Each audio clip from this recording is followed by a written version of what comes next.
Hi. I want to tell you how God changed my life on a trip I wasn't even supposed to be on.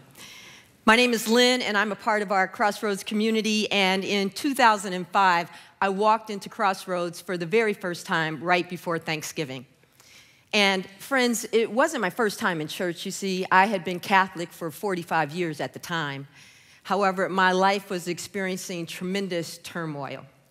And within the first 2 months of coming into Crossroads, I heard in a dark auditorium about this trip that 300 people were going on to South Africa. And it was said that they were going to South Africa to be the hands and feet of God on the ground. Now, I didn't know what that phrase meant at the time.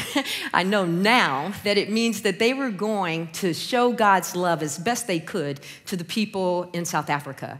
And we were told that they were going to do that by building homes and planting food gardens for the people that lived there. And they were also going to witness the opening of an AIDS hospice that Crossroads had built with our church partner in South Africa. And I thought, I'm supposed to be on that trip. I'm supposed to go on that trip. And so, I did what any sound-minded person would do. I found out when the next meeting was going to happen, and I got my passport, and I went to the meeting. And I walk in the room, and I'm asked somebody, I'm like, so who's in charge? And they point out this young guy towards the front of the room, and I'm getting kind of nervous, like, what am I going to say to him? He doesn't know me from a can of paint, to convince him that I'm supposed to be on this trip. And so I go up to him, and I say something sort of like this. Hi, I'm Lynn Watts, and I know you have 300 people that are going to South Africa, but I'm supposed to be on this trip. And he says, well, first, I think he's looking and thinking, what the what? What he says, though, is, are you sure? And I say, yeah, I'm sure. I think I can raise the money. I do whatever it is that you want me to do. I'm supposed to be on this trip.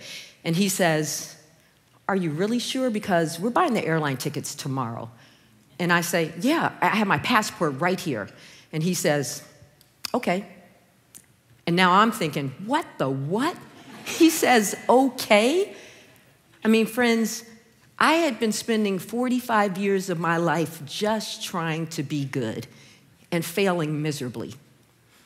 I remember in the 8th grade asking God to protect my nephew, Adrian, and to not let him die. And he wasn't sick at the time at all, but within the first year of his life, right before his first birthday, he died of pneumonia. And I stopped asking God, and I just kept my head down and tried to do good and be good. And this guy says, okay.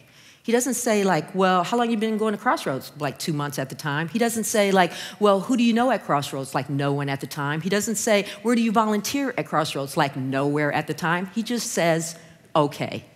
So I turn and join the other 300 people in the room that are preparing themselves to go to South Africa, and I think, like, is that what God is like? He just says, okay.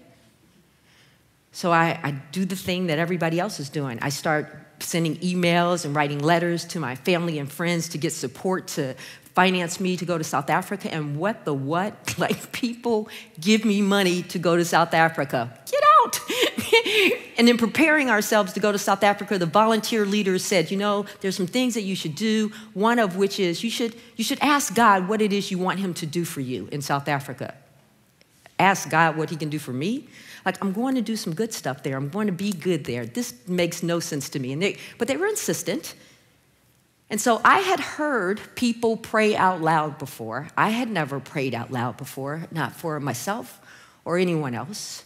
And so I said, okay, well, teach me to do that thing. They pray out loud, and it sounds like they're talking to a friend that they know and that knows them. So, okay, teach me how to pray out loud. I wrote it in my journal, I stuffed it in my bag, and off we went to South Africa. So we're on the plane, we'd land on the tarmac in South Africa, and literally, friends, I kiss the tarmac ground. I don't know why, I kissed the ground. We get on the bus, we go to our church partner, Charity and Faith, and we get off the bus, and right in front of us is the AIDS hospice. What the what? It actually exists. This guy comes around the corner with this big smile and his outstretched arms, and he's like, welcome home, my sister. And I lose it. Like, the trip could be over at that point, but it's not. It could have been, but it's not over at that point. It gets better.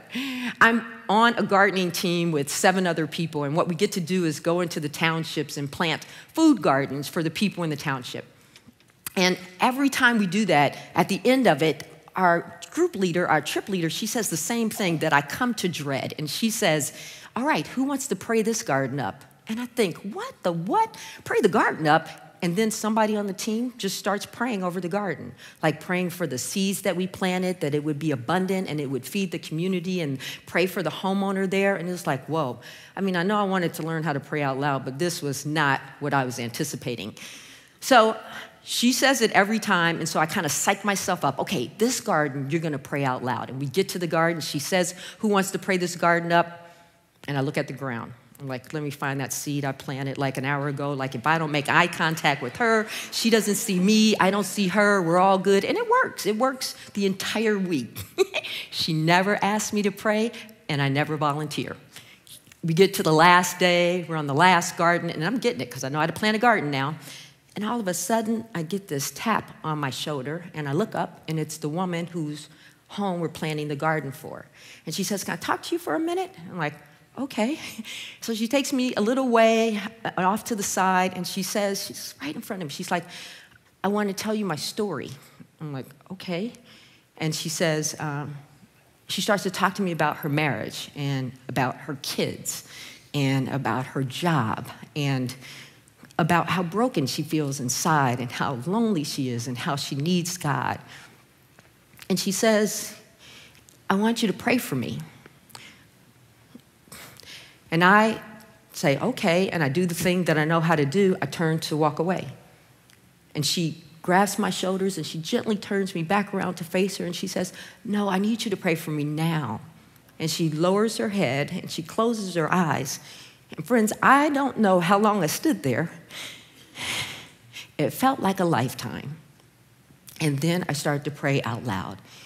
And I asked God that he would restore and redeem her marriage, that he would surround her kids with love, that he would fill up the broken places in her heart, that he would take her job and he would use in her the gifts and abilities that he's planted in her for his kingdom, that he would comfort her in her loneliness. And all of the stuff that I am praying for her, these are the things that in my heart I'm crying, and God, I want these things too. I left South Africa knowing a couple of things. I knew how to garden. I met some really great friends that are still my friends today, 12 years later. I knew that when we go to other countries, or when we go to other places in the U.S. to do things in service to them, that makes God's heart happy.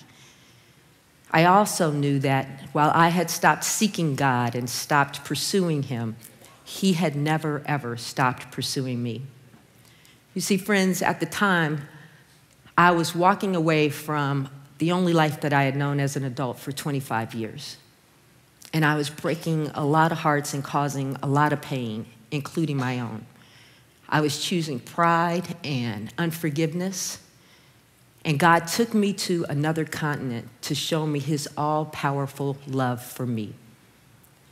He restored and redeemed those places in my life that were broken and that were lonely. And to be clear, he's not finished. I am still a work in progress. He tells me in Philippians that, be confident of this, that the work he started, he will finish until the day of Jesus Christ. And so he might want to do something for you. He might want to take you someplace and meet you there and change your life like he changed mine. You could go on a trip, but don't go in a room like I did and just say you're supposed to be on the trip, right? You can go to an info center at Crossroads, or you can go online to crossroads.net/go, or he might be talking to you right here. Go ahead and talk to him like I'm talking to you. He's listening, and you're that important to him. Thanks, friends.